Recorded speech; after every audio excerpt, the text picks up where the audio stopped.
Time now for Media Watch. A look at what's been making news in the Chinese media. An exhibition featuring the largest number of terracotta warriors ever to travel to the United States for a single show has kicked off at the National Geographic Museum in Washington, D.C. Having already been on display in Los Angeles, Atlanta and Houston, the exhibition, entitled Terracotta Warriors, Guardians of China's First Emperor, will remain on display in the capital until the end of March next year. The exhibition includes 15 terracotta figures from the tomb of China's first emperor, Qin Shi Huang. There are also 20 Level 1 artifacts, China's highest ranking in terms of rarity and importance. Almost 100,000 tickets were sold online in advance of the exhibition. Now, we brought you news earlier in the week about a proposed garbage incinerator in Guangzhou designed to handle 2,000 tonnes of trash per day. But construction on the project will now be postponed after hundreds of people protested outside government offices on Monday. Opponents of the project say nearly 3 decades of breakneck development has seen Guangzhou suffer serious environmental degradation. Nearly 92% of residents believe the project will seriously harm their health and the environment, while more than 97% oppose construction of the plant, according to a recent public opinion poll. Officials stressed that the waste incinerator was still the preferred option, but confirmed that no decision will be taken before an environmental assessment of the project is approved. The Nangguo Metropolis Daily has this story of a family that's been forced to wear helmets inside the house because they're worried their house might collapse while they're still inside.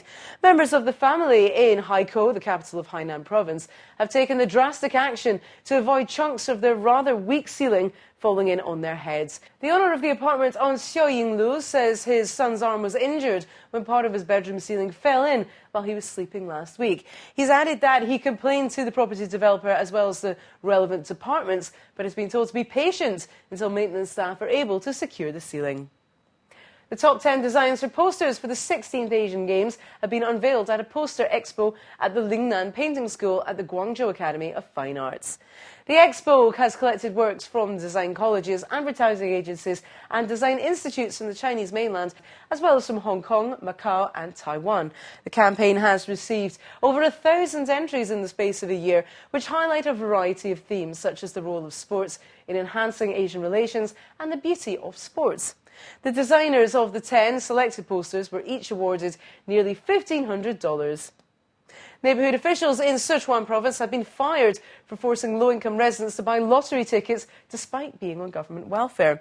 Wang Surong, the dean of the Wenchang Neighbourhood Committee in Suining, was removed from her post after local government received complaints from residents.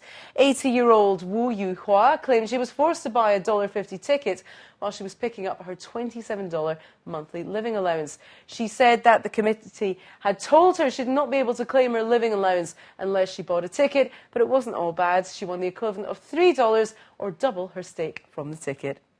Now, a father in southern China has been forcing his 6-year-old daughter to run dozens of miles every day in the hope that she can win a marathon and persuade his runaway wife to return home. Yang Feng from Haikou in the island province of Hainan said he made his daughter train hard because he wanted to attract media attention by turning her into a sports star. He then hoped that the news of his daughter would in turn catch his mother's attention. Yang said he used to have a loving family until his wife suddenly ran away with all the family's savings. Yang's daughter recently ran 85 miles, the distance between Yang and his wife's hometown, in just 2 days, though the dad has plans to cut that to a single day. Yang's daughter has reportedly suffered puffy toes and swollen feet. Now, we finish today's Media Watch with news of what must be a strong contender for the title of the world's smallest school. Located in Linhai in Zhejiang province, the primary school has just 1 teacher and 1 student.